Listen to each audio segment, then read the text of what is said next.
Malam Jumat Kliwon, Jakarta Selatan, 1 Juli 2021. Sebagai individu, aku tidak pernah percaya pada hantu. Sebagai mahasiswa antropologi, aku diajarkan bahwa setiap cerita horor adalah cerminan ketakutan kolektif masyarakat, bukan kenyataan. Tapi malam itu mengajarkanku sesuatu yang tidak pernah tertulis di buku teks manapun. Hujan gerimis sejak maghrib. Anehnya, air hujan terasa lebih dingin dari biasanya. Dingin yang menusuk hingga ke sumsum, seperti ada yang menuangkan es cair ke dalam pembuluh darahku. Pedagang kaki lima di sekitar Ragunan mulai menutup lapak lebih cepat. Seekor anjing liar melolong panjang dari kejauhan, lalu dia mendadak. Sepi yang tidak wajar. Aku seharusnya pulang. Tapi skripsiku tentang urban legend Jakarta belum selesai. Dan malam ini, aku meminjam akun driver ojek online temanku. Katanya, hanya dengan menjadi driver, aku bisa merasakan sendiri cerita-cerita yang selama ini hanya kudengar dari mulut ke mulut. Aku tidak tahu bahwa malam itu akan menjadi malam terakhir aku menjadi diriku yang dulu. Aku tidak tahu bahwa orderan yang akan masuk pukul 22.30 nanti akan mengubah hidupku selamanya. Aku tidak tahu bahwa wanita yang akan kujemput di pinggir jalan dekat Ragunan, dengan gaun merah maron dan aroma melati yang terlalu pekat, bukanlah manusia. Dan aku sama sekali tidak tahu bahwa alamat tujuan yang tertera di aplikasi, Jalan MT Haryono Kavling 2930, adalah alamat yang tidak pernah ingin ku ketahui. Tapi malam itu, aku tetap melaju. Aku tetap menjemput. Aku tetap mengantarnya. Dan, sejak malam itu, aku tidak pernah bisa tidur nyenyak lagi. Ini bukan cerita tentang hantu yang kubunuh atau kuusir. Ini cerita tentang hantu yang memilihku untuk menjadi saksi bisu kegentingannya. Ini cerita tentang teror yang tidak pernah berhenti. Karena sumbernya tidak pernah terungkap.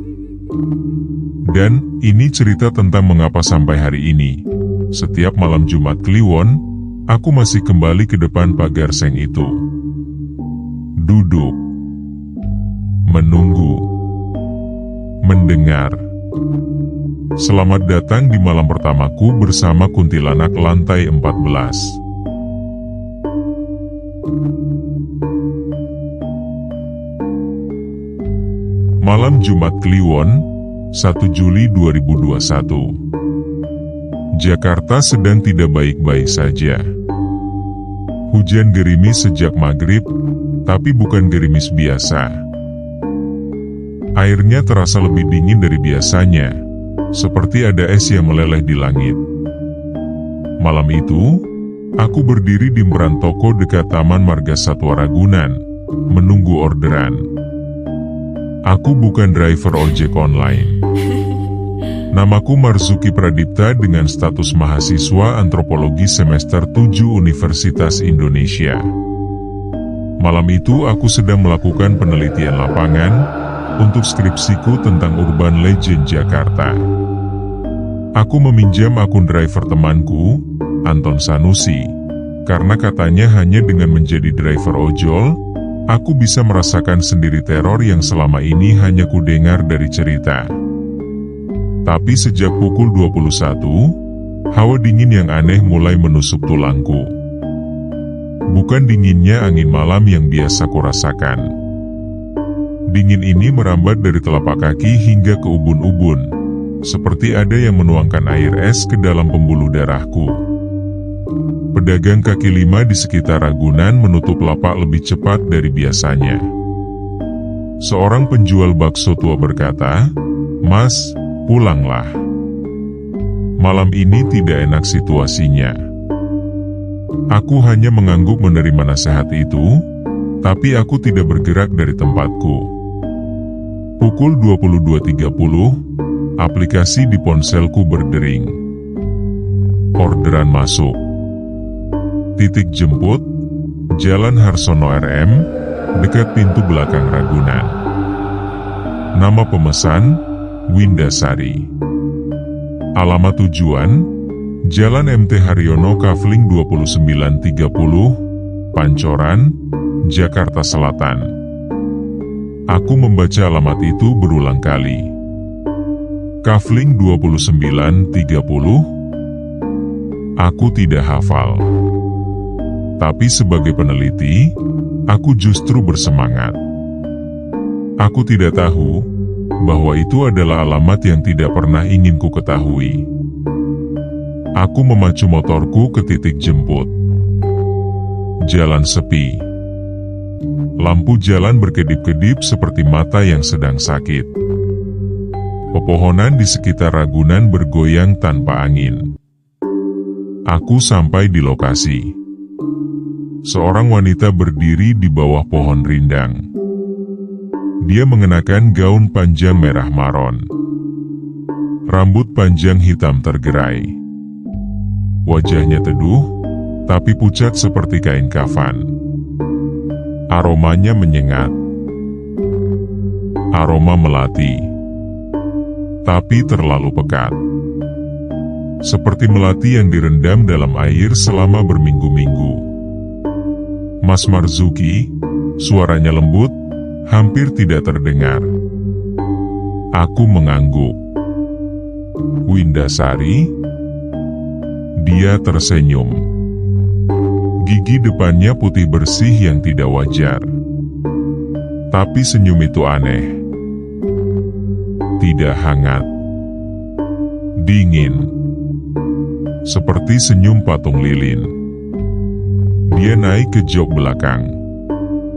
Begitu tubuhnya menyentuh motor, aku merasakan sesuatu yang salah. Bukan hanya dingin yang menusuk, tapi beban. Motor varioku yang biasa ringan tiba-tiba terasa seperti mengangkut karung pasir 2 kuintal. Suspensi belakang merosot tajam. Kita jalan mas, bisiknya di belakang telingaku. Aku menarik gas. Motor melaju. Sepanjang jalan raya Ragunan, spionku menunjukkan dia masih duduk manis. Wajahnya menunduk. Rambutnya menutupi sebagian wajah cantiknya. Aroma melati busuk memenuhi helmku, meskipun sudah kukunci rapat. Di pertigaan pasar Minggu, lampu merah menyala. Aku berhenti. Aku melirik spion untuk memastikan dia masih ada. Tapi jok belakang terlihat kosong. Meski demikian, motorku tetap terasa berat. Bahkan lebih berat. Aroma melati semakin pekat. Lalu aku merasakan 2 telapak tangan dingin di pundakku. Jari-jari panjang, kuku runcing. Mereka menggenggam jaketku erat-erat. "Jangan menoleh mas," bisik suara itu tepat di belakang daun telingaku. "Nanti kamu tidak suka dengan apa yang kamu lihat." 3 hari setelah malam itu, aku tidak bisa berpikir jernih. Aroma melati busuk masih terasa di hidungku, bahkan di kamar kosan yang tidak pernah kemasukan bau luar. Setiap kali aku menyalakan ponsel, aplikasi driver itu menunjukkan notifikasi orderan dari Windasari ke alamat Kafling 2930. Padahal aku tidak sedang login. Aku coba hapus aplikasi. Aku coba ganti nomor. Tapi notifikasi tetap muncul di layar ponsel, seperti ada yang mengirim pesan dari alam lain. Aku memutuskan untuk menyelidiki. Siang hari, aku ke pagar Seng Menara Saidah. Tanpa direncanakan, aku bertemu dengan Pak RT setempat, Haji Salim, pria tua yang sudah tinggal di sana sejak 1980-an. Kami duduk di warung kopi agak jauh dari pagar seng yang menutupi gedung Menara Saidah. "Nak Marzuki, kamu bukan yang pertama," katanya sambil menghisap rokok kretek. "Sejak tahun 1990-an, sudah ada cerita wanita bergaun merah itu. Tapi asal mulanya lebih tua." "Seberapa tua, Pak?" Haji Salim menghela napas. "Tahun 1985, tanah ini masih kosong. Ditemukan mayat wanita muda dengan identitas dari Jawa Barat. Lehernya disayat sesuatu yang tipis dan tajam. Sampai saat ini pelaku tak pernah ketangkap. Saat itu keluarga korban diberi uang rohimah dan kasus ditutup. Lalu di tanah kosong itu dibangun gedung Gracindo yang dibangun oleh PT Hutama Karya mulai tahun 1995. Pemilik pertamanya konglomerat Moriarty Soedibio dari Mustika Ratu. Saat itu, gedung hanya terdiri dari 15 lantai. Konon, lantai 14 saat itu sudah angker, karena ketinggian lantai membuat sudut yang sama dengan tempat mayat ditemukan. Saat proses pembangunan selesai pada tahun 1998, kondisi ekonomi Indonesia sedang tidak stabil akibat krisis moneter. Tak lama setelah itu, gedung Gracindo berpindah tangan melalui proses lelang ke keluarga Saidah Abu Bakar Ibrahim. Baru setelah kepemilikan berpindah, gedung tersebut direnovasi dan ditambah jumlah lantainya secara signifikan menjadi 28 lantai, yang di kemudian hari memicu isu kemiringan bangunan yang membuat tahun 2009 dikosongkan dengan pertimbangan membahayakan. "Kenapa wanita bergaun merah itu tidak pergi?" tanyaku ingin tahu. Haji Salim menggeleng. "Tidak ada yang tahu, Mas. Itulah sumber teror yang tak terungkap sampai sekarang. Mungkin pembunuhnya masih hidup. Mungkin dia menunggu permintaan maaf. Mungkin dia sudah lupa bahwa dia telah mati. Yang jelas, dia tidak bisa keluar dari gedung itu. Tapi dia bisa mengganggu siapapun yang lewat di depan pagar seng itu. Sejak itu, aku tidak bisa lepas. Setiap malam, aku mendengar ketukan di jendela kamarku. Setiap kali kubuka, tidak ada siapa-siapa. Tapi di kaca jendela, ada bekas telapak tangan wanita. Sebab ukurannya terlalu kecil untuk tangan pria dewasa. Dan aroma melati busuk selalu menyertai. Suatu malam, aku tidak tahan. Aku berdiri di depan jendela, berteriak ke arah kegelapan, "Apa yang kamu inginkan dariku?" Dari balik jendela, suara itu menjawab. Lembut, dingin, membekukan sumsum. "Aku ingin kamu mengingatku. Karena aku sendiri sudah lupa siapa aku. Dan jika tidak ada yang mengingatku, aku akan lenyap. Aku takut lenyap, Mas Marzuki. Aku takut mati untuk kedua kalinya." Aku terdiam. Aroma melati busuk berganti menjadi aroma melati segar. Hanya sesaat. Lalu suara itu menghilang. Tapi aku tahu dia tidak pergi. Dia hanya menunggu. Aku membuka buku catatan skripsiku. Aku menulis, korban tidak ingin dibunuh. Dia ingin diingat.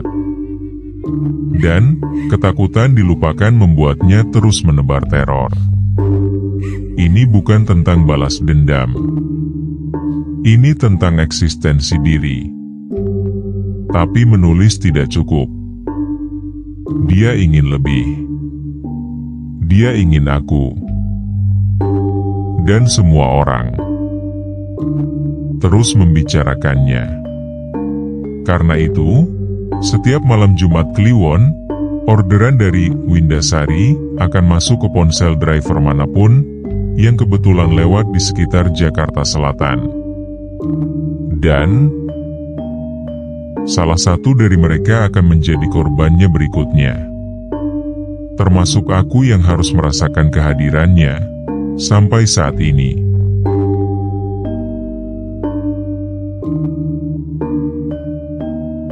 Untuk menyempurnakan penulisan skripsiku, aku membutuhkan data driver ojol lain yang pernah mengalami hal serupa. Karena itu, lewat bantuan temanku Anton, aku membuat grup WhatsApp bernama Saksi Lantai 14. Dalam semalam, sekitar 87 orang bergabung. Mereka semua pernah mengantar penumpang wanita bergaun merah dari berbagai titik di Jakarta Selatan. Ada yang dari Ragunan, ada yang dari Pasar Minggu, ada yang dari stasiun kereta. Tapi tujuannya sama, Jalan MT Haryono Kavling 2930, yaitu Gedung Menara Saidah yang kini dibungkus pagar seng. Seorang driver bernama Ahmad bercerita, aku pernah bawa dia. Sepanjang jalan dia nangis. Bukan nangis histeris. Nangis pelan, kayak orang yang kehilangan sesuatu yang sangat berharga. Aku sampai ikut sedih. Tapi pas sampai tujuan, aku lihat spion. Dia tersenyum. Senyum yang lebarnya sampai ke telinga. Mulutnya robek. Aku langsung kabur saja. Driver lain bernama Dewi bercerita, aku kira dia penumpang biasa. Tapi pas di lampu merah, aku lihat spion. Jok belakang kosong, tapi motor terasa berat banget. Terus tiba-tiba ada tangan dari belakang megang pinggangku. Tangannya dingin kayak es. Aku langsung berhenti di pinggir jalan dan turun. Di jok belakang cuma ada genangan darah hitam. Aku mengumpulkan semua testimoni. Tapi ada satu pola yang mengerikan, tidak ada dari mereka yang bisa mengingat wajah asli wanita itu. Setiap kali mereka mencoba mengingat, yang muncul adalah wajah tanpa fitur. Atau wajah yang berbeda-beda setiap kali. Seperti wanita itu tidak memiliki identitas tetap. Dia adalah cermin kosong, yang memantulkan ketakutan masing-masing korbannya. Aku bertanya pada Haji Salim tentang hal ini. Dia berkata, itu tandanya dia sudah lama sekali gentayangan. Semakin lama arwah tersesat, semakin lupa dia pada dirinya sendiri. Lama-lama yang tersisa hanya emosi, kesepian, ketakutan akan dilupakan, dan keinginan untuk diingat. Wajahnya menjadi buram, karena tidak ada yang cukup dekat dengannya untuk mengingat. Malam itu, aku bermimpi. Aku berdiri di depan pagar seng. Pagar itu tidak terbuka. Aku tidak bisa masuk. Tapi dia berdiri di atas pagar, duduk bersila, gaun merahnya berkibar-kibar tanpa angin. Kamu tidak bisa masuk ke sini di dunia nyata, kataku dalam mimpi. Tapi aku bisa di sini. Karena mimpimu adalah pintuku, jawabnya. Kamu peneliti kan? Kamu ingin tahu siapa aku? Aku sendiri tidak tahu. Yang aku tahu, setiap malam Jumat Kliwon, aku bisa keluar dari pagar ini. Bukan dengan tubuh, tapi dengan suara, bau, dan sentuhan. Itu sudah cukup untuk menakuti orang. Kenapa kamu menakuti mereka? Tanyaku. Karena itu satu-satunya cara agar aku diingat. Jika aku tidak menakuti siapapun, tidak akan ada yang membicarakanku. Aku akan mati untuk kedua kalinya. Dan kematian kedua itu lebih mengerikan dari yang pertama. Aku terbangun dengan pipi basah. Aku menangis dalam tidur. Sejak saat itu, aku tidak lagi membencinya. Aku hanya iba.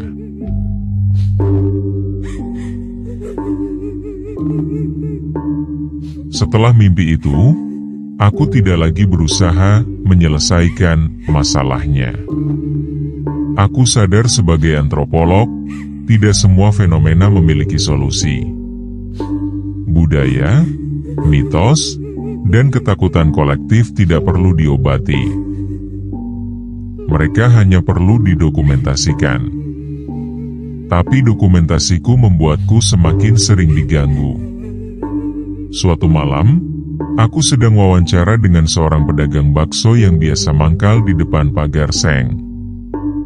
Namanya Pak Bambang. Dia sudah berjualan di sana sejak 2010, tepat di trotoar berseberangan dengan pagar seng. Aku penasaran bagaimana dia bisa bertahan selama itu tanpa pindah. "Nak, saya tiap malam Jumat Kliwon lihat wanita itu," katanya sambil meracik bakso. Dia duduk di atas pagar seng. Kakinya digoyang-goyangin kayak anak kecil. Kadang dia nyanyi lagu lama. Saya gak tahu judulnya, tapi nadanya sedih banget. "Apakah Bapak takut?" tanyaku. Takut? Pada awalnya saja. Sekarang sudah biasa. Dia cuma menggoda, gak pernah nyakitin. Kadang saya kasih dia bakso. Saya taruh semangkuk di bawah pagar seng itu. Pagi-pagi, mangkoknya kosong. Tapi gak ada bekas makan. Cuma aroma melati yang kuat. Aku tertegun. Jadi Bapak percaya dia ada? Yang gak percaya itu yang gak pernah ngalami. Saya sudah ribuan malam di sini. Saya tahu dia ada dan sering muncul. Malam itu, aku memutuskan untuk ikut berjaga bersama Pak Bambang. Kami duduk di kursi plastik. Aku membawa ponsel untuk merekam. Pukul 23, aroma melati mulai menyebar. Pak Bambang tersenyum. Dia telah datang. Aku tidak melihat siapa-siapa. Tapi di rekaman ponselku, terlihat jelas sesosok wanita duduk di atas pagar seng. Dia mengenakan gaun panjang merah. Rambut hitam panjang tergerai menutupi sebagian wajahnya. Kaki digoyang-goyangkan. Aku hampir menjatuhkan ponsel. Aku lihat langsung ke pagar seng. Sosoknya tidak ada. Aku lihat lagi ke rekaman. Sosoknya ada dan jelas. Dia hanya bisa tertangkap kamera, tidak oleh mata telanjang. Suara nyanyian mulai terdengar. Lagu lawas. Liriknya samar. Tapi satu kalimat yang aku tangkap, rinduku tak sampai karena aku tak punya nama. Aku menangis. Pak Bambang menepuk pundakku. "Sudah-sudah, Mas. Dia sudah biasa. Kita tidak bisa mengusirnya. Kita hanya bisa menerima bahwa dia bagian dari tempat ini." Sejak malam itu, aku datang setiap malam Jumat Kliwon. Bukan untuk meneliti, tapi untuk mendengarkan. Karena mungkin, di antara ribuan orang yang takut padanya, ada satu orang yang cukup berani untuk mendengar ceritanya. Meskipun cerita itu tidak pernah sampai pada akhir.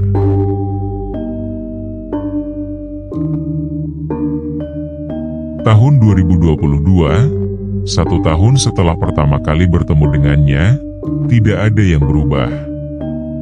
Pagar seng Menara Saidah masih berdiri kokoh, masih terkunci, masih terpasang papan peringatan. Tidak ada yang bisa masuk ke dalam gedung. Tidak ada lift yang bisa dinaiki ke lantai-lantai menara. Tidak ada lobi yang bisa dikunjungi. Tapi setiap malam Jumat Kliwon, driver ojek online masih mendapat orderan dari berbagai titik di Jakarta Selatan. Seperti dari Ragunan, Pasar Minggu, Mampang, bahkan dari stasiun Pancoran. Tujuannya tetap sama, Jalan MT Haryono Kafling 2930. Pedagang bakso masih melihat wanita duduk di atas pagar seng. Aroma melati busuk masih menyengat. Motor masih terasa berat. Dan darah hitam masih ditemukan di jok belakang. Korban berganti-ganti. Teror tidak pernah berhenti. Dan sumber masalahnya, identitas arwah, nama aslinya, siapa pembunuhnya, mengapa dia mati, tidak pernah terungkap. Skripsiku selesai. Judulnya, Fenomena Kuntilanak Menara Saidah, Studi Kasus Teror Berulang pada Driver Ojek Online dan Pedagang Kaki Lima di Jakarta Selatan. Aku lulus dengan predikat cum laude. Dosen pembimbingku berkata, "Marzuki, ini skripsi yang langka. Kamu tidak hanya meneliti, kamu juga menjadi bagian dari fenomena itu sendiri." Aku tersenyum pahit. Saya tidak memilih Pak. Dia yang memilih saya. Setelah lulus S1, aku melanjutkan kuliah S2 dan lulus tahun 2024. Pada tahun 2025, aku menjadi dosen antropologi di kampus yang sama. Setiap semester, aku membawa mahasiswaku melakukan observasi lapangan ke pagar seng Menara Saidah. Aku memperingatkan mereka, jangan datang malam Jumat Kliwon. Tapi selalu saja ada yang penasaran. Bulan lalu, seorang mahasiswaku bernama Rina Aryaguna mengalami hal yang sama. Dia datang ke ruanganku dengan wajah pucat. "Pak Marzuki, saya order ojol malam Jumat Kliwon dari Ragunan." Tiba-tiba driver saya nerima orderan lain. Tujuan ke Kafling 2930. Saya ikut. Saya lihat wanita itu naik ke boncengannya. Saya lihat wajahnya, Pak. Dia sangat cantik. Tapi matanya kosong. Lalu dia hilang. Aku diam. Apa yang dia katakan padamu? Rina hampir menangis. Dia bilang, "Sampaikan pada Mas Marzuki bahwa aku masih di sini. Masih menunggu. Masih lupa. Tapi aku tidak sendirian karena kalian semua mengingatku." Aku menghela napas. Aku membuka buku catatan lamaku. Di halaman terakhir, sudah kutulis, hingga tahun 2025, sumber teror Menara Saidah tidak pernah terungkap. Arwah wanita bergaun merah masih gentayangan. Atau lebih tepatnya, di sekitar pagar sengnya. Dia tidak bisa pergi. Dia tidak bisa mati untuk kedua kalinya. Dia hanya bisa menggoda, menakuti, membuat motor terasa berat, menebarkan aroma melati busuk, dan duduk di atas pagar seng sambil menyanyikan lagu lawas yang judulnya tidak ada yang tahu. Aku menutup buku. Di luar jendela, meskipun jam menunjukkan pukul 2 siang, aku melihat bayangan sesosok wanita cantik melintas di balik pagar kampus. Gaun panjang merah. Rambut hitam panjang. Dia melambai padaku, lalu menghilang. Aroma melati busuk menyebar sesaat di ruanganku, lalu pergi.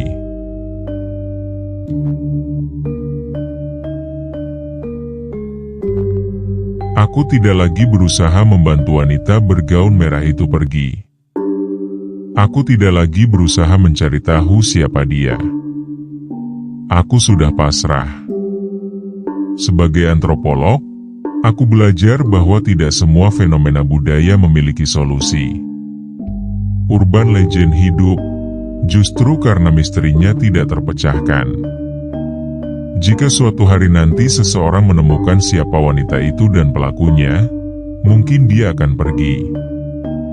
Tapi, sampai saat itu, dan mungkin sampai selamanya,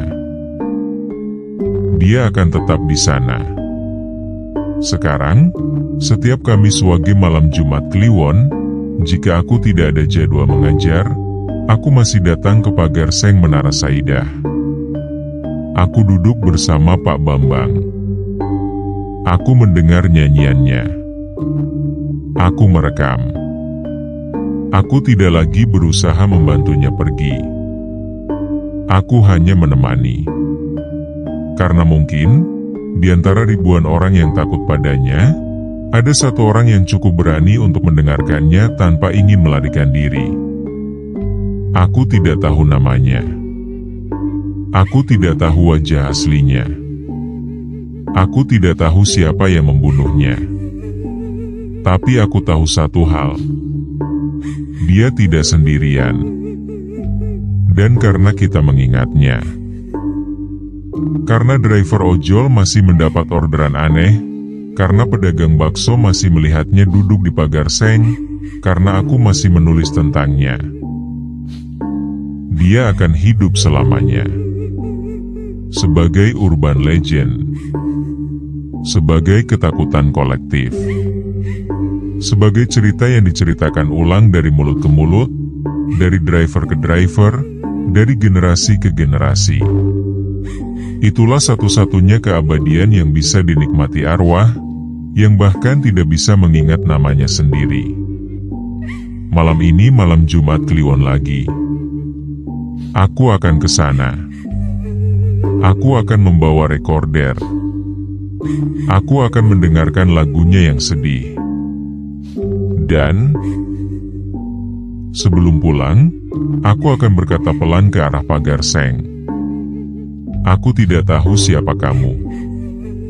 Tapi, aku tidak akan melupakanmu. Lalu aku akan mendengar tawa kecil. Bukan tawa menakutkan. Tawa yang lega. Tawa yang hampir-hampir bahagia. Aroma melati segar menyebar sesaat. Lalu angin malam membawanya pergi. Dan aku pulang dengan perasaan yang tidak bisa aku jelaskan. Bukan takut. Bukan sedih. Tapi haru. Haru karena kadang-kadang, hal paling berani yang bisa dilakukan seseorang bukanlah melawan teror, melainkan duduk diam di sampingnya dan mendengarkan. Karena setiap hantu, pada akhirnya, hanyalah seseorang yang tidak ingin dilupakan.